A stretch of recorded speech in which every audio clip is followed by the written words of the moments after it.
Halo Smart Drivers dan Smart Riders, mungkin kita sering mendengar adanya berita-berita menghebohkan tentang kecelakaan yang melibatkan kendaraan-kendaraan besar.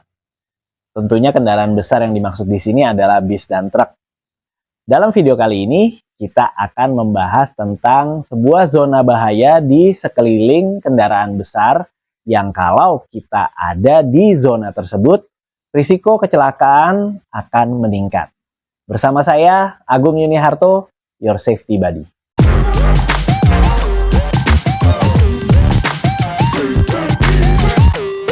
Sebelum bicara mengenai kendaraan besar, tentunya Smart Drivers dan Smart Riders sudah familiar dengan istilah blind spot. Sekedar untuk menyegarkan ingatan kita, blind spot artinya adalah area yang tidak terlihat oleh pengemudi di sekitar sebuah kendaraan. Nah, detail mengenai blind spot bisa Smart Driver saksikan di video yang ada di channel ini. Tentunya jangan lupa subscribe dulu ya. Oke, sekarang kita balik lagi membahas soal kendaraan besar. Buat rekan-rekan Smart Drivers yang memang mungkin belum pernah ya mengemudikan bis atau truk, atau mungkin sekedar duduk aja di posisi pengemudinya, kita harus ingat bahwa semakin besar sebuah kendaraan, maka sudut pandang pengemudinya akan semakin terbatas. Sudut pandang seorang pengemudi bis atau truk tentunya akan lebih terbatas dibanding kendaraan-kendaraan yang lebih kecil, misalnya mobil atau bahkan sepeda motor. Area yang tidak terlihat oleh pengemudi bis dan truk ini terutama di area sisi kiri, kanan, dan juga sisi belakang. Sudut pandangnya sangat sempit, apalagi bagian belakang. Udah jelas pengemudi bis dan truk tidak akan bisa melihat karena spion tengahnya mereka bisa dikatakan nggak berfungsi. Kalau truk udah jelas mau lihat kemana ke belakang karena pasti terhalang oleh bak truk atau boxnya. Kalau pengemudi bis ya memang nggak bakalan nyampe aja karena spion tengah di pengemudi bis lebih untuk mengawasi situasi di dalam kabin, dalam hal ini keadaan penumpang. Memang sudah bisa dibantu oleh kamera, tapi harus diingat bahwa tidak semua kendaraan besar dilengkapi kamera-kamera untuk melihat ke belakang. Selain itu, kalau kita melihat spion kendaraan besar, spion-spion bis dan truk, itu ukurannya memang lebih besar daripada spion kendaraan kita. Tapi sekali lagi sudut pandangnya itu terbatas. Walaupun untuk bis dan truk pasti spionnya lebih dari sepasang. Sekali lagi penambahan spion ini tentunya untuk memperluas sudut pandang dari pengemudi sehingga area yang bisa diawasi menjadi lebih luas. Tapi karena dimensi bis dan truk yang sedemikian besar, tentunya keterbatasan ini juga masih lebih banyak dibanding dengan kendaraan kecil. Meskipun kendaraan kecil seperti mobil dan sepeda motor punya spion di kiri kanan hanya sepasang. Jadi dengan memahami keterbatasan sudut pandang dari pengemudi bis dan truk, kita sudah tahu bahwa tentunya daerah yang nggak kelihatan oleh mereka itu adalah daerah yang berbahaya bagi kita. Karena kalau kita ada di sisi kiri atau kanan dari sebuah kendaraan besar, terutama di sisi kiri, jarak 1,5 meter saja dari bodi kendaraan besar itu kita sudah nggak bisa dilihat oleh pengemudi truk atau bis itu dari kaca spion. Apalagi kalau kita ada di sisi kiri bagian depan, artinya di samping pintu kiri dari kendaraan itu. Karena ketika kita ada di sisi kiri dari pintu depan, nah ini kita ada di bawah kaca spion. Kemungkinan besar atau bahkan bisa dipastikan kita tidak bisa dilihat melalui kaca spion oleh pengemudi truk.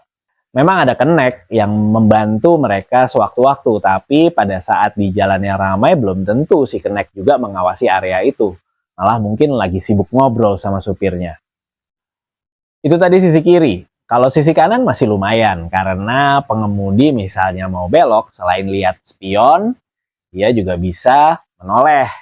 Tapi siapa yang menjamin bahwa semua pengemudi kendaraan besar melakukan hal itu sebelum mereka bermanuver belok atau pindah lajur?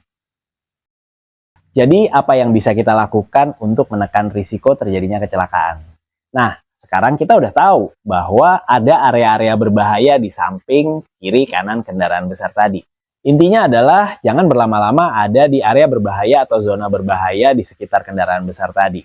Kalau memungkinkan, segera lewati cepat, Kita misalnya mendahului kendaraan besar tadi atau sekalian memberi jalan pada kendaraan besar yang akan mendahului kendaraan kita. Lalu lalu gimana kalau kita tidak memungkinkan untuk mendahului? Misalnya jalanan agak padat atau bahkan macet. Kita bisa gunakan komunikasi. Dengan apa? Dengan klakson atau dengan lampu kalau malam hari. Fungsi komunikasi dengan klakson dan lampu ini adalah memberitahukan keberadaan kita pada pengemudi kendaraan besar. Minimal kalau dia mendengar bunyi klakson, dia akan mencari sumber dari klakson tadi. Entah dia melihat spion atau dia menoleh. Nah, kalau dia nggak kelihatan juga dia akan lebih berhati-hati karena paling tidak dia tahu bahwa ada kendaraan lain di sekitar kendaraannya. Kalau Smart Drivers masih ingat, salah satu prinsip kita aman di jalan raya adalah kita melihat dan kita terlihat. Komunikasi yang kita lakukan tadi tujuannya adalah menarik perhatian supaya pengemudi kendaraan lain, dalam hal ini kendaraan besar, melihat keberadaan kita. Minimal dia tahu bahwa ada kendaraan kita di sebelah kendaraan dia. Nah, khusus untuk para pengendara sepeda motor, para smart rider, ada cara untuk mengetahui apakah kita bisa terlihat oleh pengemudi kendaraan besar yang ada di samping kita. Biasanya kalau macet, kan kita mau nggak mau harus ada di posisi itu. Nah, kita bisa ngecek nih, saya bisa kelihatan nggak ya oleh pengemudi truk atau bis ini? Jadi caranya kalau kita ada di samping kendaraan besar, misalnya dalam posisi jalanan padat dan macet, nah kita bisa lihat ke arah spion dari kendaraan besar tadi. Kalau kita bisa melihat wajah dari pengemudinya, artinya kita bisa terlihat. Sekali lagi, bisa terlihat oleh pengemudinya, bukan pasti terlihat. Karena nggak ada yang bisa menjamin semua pengemudi melihat ke arah spion sebelum dia melakukan manuver. Artinya begitu kita ada di zona bahaya, kemudian kita melihat bahwa bis atau truk ini akan melakukan pergerakan, kita komunikasikan dengan klakson supaya dia paling tidak menyadari bahwa ada kendaraan kita di sampingnya. Dan kalau nggak kelihatan sama dia, dia juga tidak akan langsung bermanuver dengan tiba-tiba. Oke, Smart Drivers, itu tadi zona bahaya terkait dengan blind spot yang dimiliki oleh kendaraan besar. Sebenarnya kalau bicara soal kendaraan besar, yang tentunya sebagian besar adalah kendaraan-kendaraan komersial. Nah, ini ada lagi satu potensi bahaya yang harus kita perhitungkan dalam hal kita berkendara dengan defensif di jalan raya, baik itu menggunakan mobil ataupun kita menggunakan sepeda motor.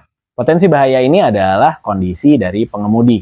Sudah menjadi rahasia umum bahwa banyak kendaraan-kendaraan komersial yang bergerak di jalan raya, pengemudinya bekerja dalam shift yang cukup panjang atau juga kurang istirahat.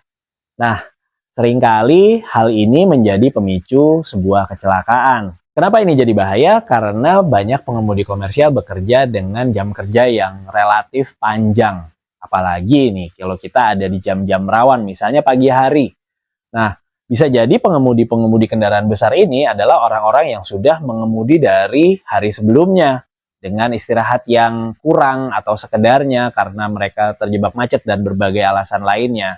Jadi sikap defensif yang bisa kita lakukan untuk antisipasi dari potensi bahaya akibat kelelahan pengemudi truk dan bis tadi adalah jaga jarak, kemudian juga jangan terlalu lama ada di zona bahaya di sekitar kendaraan besar.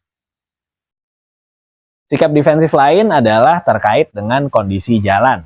Misalnya kita ada di daerah yang jalannya rusak atau bergelombang atau tidak rata, sehingga kendaraan besar itu sampai goyang gitu ya.